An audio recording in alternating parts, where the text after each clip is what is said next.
اعوذ باللہ من الشیطان الرجیم بسم اللہ الرحمن الرحیم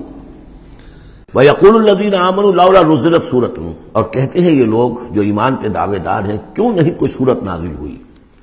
یہ بہت اہم آیت ہے اس صورت کی کہ اصل میں حضور نے جب وہ چھوٹی چھوٹی مہمیں بھیجنی شروع کر دی تھی اس وقت تک کوئی ایسی صحیح آیت جب اللہ کے راستے میں نکلو اور قتال کرو شاید نازل نہیں ہوئی۔ اذن کے درجے میں تو بات آ گئی کہ سورہ حج کے اندر آیت نازل ہو گئی تھی، لیکن سورہ حج کو بھی بعض حضرات چونکہ مدنی سمجھتے ہیں تو ہو سکتا ہے وہ بھی اس کے بعد نازل ہوئی ہو اگر وہ رائے صحیح ہو۔ باقی سورہ بقرہ کے اندر جو آیات آئی ہیں وہ بھی یہ ہے کہ جب وہ تم سے جنگ کریں، قاتلوا فی سبیل اللہ الذین یقاتلونکم، اور بظاہر ہجرت کے بعد ابتدا ابھی مکے والوں کی طرف سے نہیں ہوئی تھی، انیشیٹو حضور نے لیا ہے، چھوٹے چھوٹے دستے آپ نے بھیجنے شروع کر دیے، ان کا گھیراؤ گویا کہ آپ کر رہے۔ ایک تو پولیٹیکل آئسولیشن آف قریش کہ جہاں بھی آپ گئے 4 مہموں میں تو آپ خود بھی تشریف لے گئے، 8 مہمات ہیں کل بدر سے پہلے، جن میں سے 4 میں آپ نے بھی شرکت فرمائی، اس لیے وہ غزوات کہلاتے ہیں۔ عام ہمارا خیال ہے کہ پہلا غزوہ جو ہے غزوہ بدر ہے، اس سے پہلے 8 ہیں مہمات، جن میں سے 4 سرایا ہیں جن میں حضور تشریف نہیں لے گئے، مسلمانوں کو آپ نے بھیجا، اور 4 غزوات ہیں۔ جہاں آپ گئے وہاں جا کر آپ نے وہاں کے قبیلے سے، اس علاقے میں جو قبیلہ آباد تھا اس سے آپ نے صلح کر لی۔ اب یا تو وہ پہلے حلیف تھا قریش کا، اب حلیف بن گیا وہ حضور کا صلی اللہ علیہ وسلم، یا یہ کہ نیوٹرل بن گیا، اس نے کہا کہ نہ ہم آپ کی مدد کریں گے قریش کے خلاف، نہ قریش کی مدد کریں گے آپ کے خلاف۔ نتیجہ یہ ہوا کہ پولیٹیکل جو انفلوئنس تھا، zone of influence, political influence قریش کا وہ کم ہو رہا ہے۔ پھر آپ نے قافلوں کا پیچھا کیا تو اس سے اندازہ ہوا کہ اب ان کی لائف لائن جو ہے، ان کی تو شہرت تھی وہ، اس کے اوپر آپ نے ہاتھ ڈالا۔ یہ چیزیں چونکہ آپ کی طرف سے ہوئی ہیں، اس وقت تک مکے والوں کی طرف سے جو بھی کچھ انہوں نے کیا، مکے میں ستایا مارا پیٹا، وہ تھے اپنی جگہ۔ ہجرت کے بعد ان کی طرف سے کوئی اقدام نہیں ہوا۔ اس پر یہ لوگ جو تھے جو ذرا اس جنگ وغیرہ سے اور اس معاملے سے اپرا رہے تھے تو ان کو ایک دلیل ملی ہوئی تھی، وہ کہتے تھے لولا نزلت سورۃ، کیوں نہیں کوئی سورت نازل ہو جاتی۔ یہ تو محمد صلی اللہ علیہ وسلم نے خود ہی اپنا ایک سلسلہ شروع کر دیا ہے اپنی ذاتی رائے سے۔ ان کا خیال ہوگا جیسے کوئی مہم جو انسان ہوتا ہے تو شاید اسی طریقے سے اب یہ جو ہے مہم جو انسان بن گئے۔ لولا نزلت سورۃ فاذا انزلت سورۃ محکمۃ، پھر جب ایک محکم سورت نازل کر دی گئی، وذکر فیہا القتال، اور اس میں قتال کا حکم آ گیا۔ رأیت الذین فی قلوبہم مرض، تو اب تم دیکھو گے ان لوگوں کو کہ جن کے دلوں میں روگ ہے، ینظرون الیک نظر المغشی علیہ من الموت، اب آپ کی طرف ایسے دیکھیں گے جیسے وہ شخص دیکھتا ہے جس پر موت کی غشی طاری ہو رہی ہوتی ہے۔ دلیل ان کی ختم ہو گئی۔ اب وہ کہتے تھے کہ آیت اترے، کو قرآن نازل ہو جس سے معلوم ہو کہ اب قتال ہے، یہ اللہ کا حکم ہے۔ اسی لیے اسی آیت میں جو لفظ قتال آیا ہے اسی کے حوالے سے اس سورت کا نام سورہ قتال بھی ہے۔ فَإِذَا أُنزِلَتْ سُورَةٌ مُحْكَمَةٌ وَذُكِرَ فِيهَا الْقِتَالُ رَأَيْتَ الَّذِينَ فِي قُلُوبِهِم مَّرَضٌ يَنظُرُونَ إِلَيْكَ نَظَرَ الْمَغْشِيِّ عَلَيْهِ مِنَ الْمَوْتِ فَأَوْلَىٰ لَهُمْ، تو افسوس ہے ان پر، بربادی ہے ان کے لیے۔ طاعۃ وقول معروف، دیکھو ایمان لائے ہو، ایمان کا دعویٰ کر رہے ہو تو اطاعت لازم ہے تم پر، طاعۃ وقول معروف، ہاں کوئی مشورہ دینا ہے، بھلی بات کہنی ہے، کوئی حرج نہیں ہے، مشورہ دے سکتے ہو، اچھی بات کہہ سکتے ہو، لیکن اطاعت کرنی پڑے گی۔ فَإِذَا عَزَمَ الْأَمْرُ، مشورے کے بعد جب فیصلہ ہو جائے، ایک بات طے ہو جائے، فَلَوْ صَدَقُوا اللَّهَ لَكَانَ خَيْرًا لَهُمْ، تو اب اگر انہوں نے جو وعدہ اللہ سے کیا ہوا تھا اور جو میثاق ایمان ان کا ہے اس کو اگر یہ سچا کریں گے، ثابت ہوں گے سچے، تبھی ان کی خیریت ہے، تبھی ان کے لیے بہتری ہے۔ فَهَلْ عَصَيْتُمْ إِن تَوَلَّيْتُمْ أَن تُفْسِدُوا فِي الْأَرْضِ وَتُقَطِّعُوا أَرْحَامَكُمْ، اس آیت کے 2 ترجمے کیے گئے ہیں۔ پہلے میں وہ ترجمہ کر رہا ہوں کہ جو شیخ الہند کا بھی ہے اور مجھے اسی سے اتفاق ہے کہ تم ذرا سوچو، اگر جس حال میں اس وقت تم ہو، اگر تمہیں حکومت مل جائے، تم والی بن جاؤ، تمہیں یہاں اقتدار مل جائے اس جزیرہ نما عرب میں، تو تمہاری ابھی چونکہ پوری تربیت نہیں ہوئی ہے، خاص طور پر ظاہر بات ہے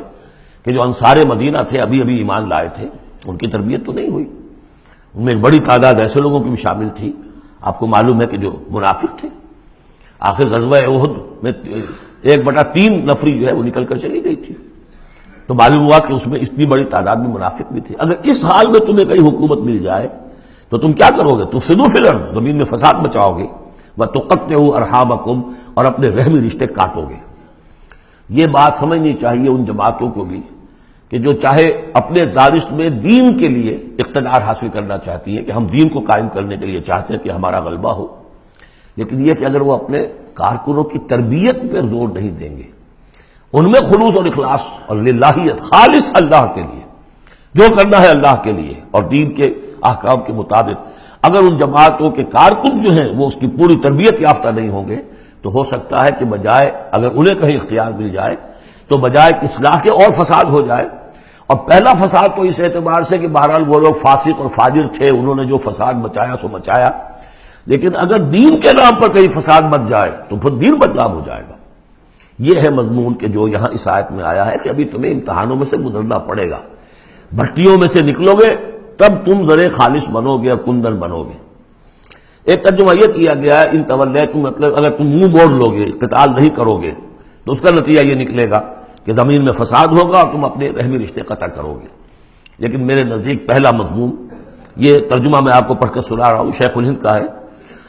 پھر تم سے یہ بھی توقع ہے کہ اگر تم کو حکومت مل جائے تو خرابی ڈالو ملک میں اور قطع کرو اپنی قرابتیں۔ مجھے اسی سے اتفاق ہے۔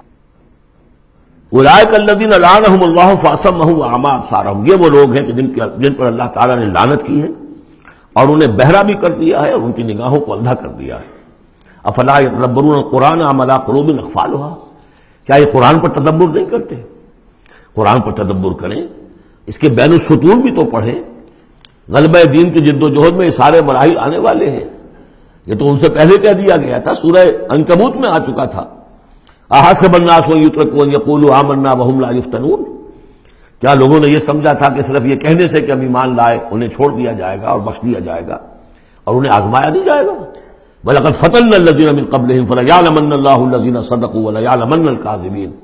ہم نے تو ہمیشہ جو بھی ان سے پہلے تھے ان کو بھی آزمایا ہے، اور اللہ تو صاف کھول دے گا، واضح کر دے گا کہ کون حقیقت میں سچے مومن ہیں اور کون جھوٹ موٹ کے مومن بنے ہوئے ہیں۔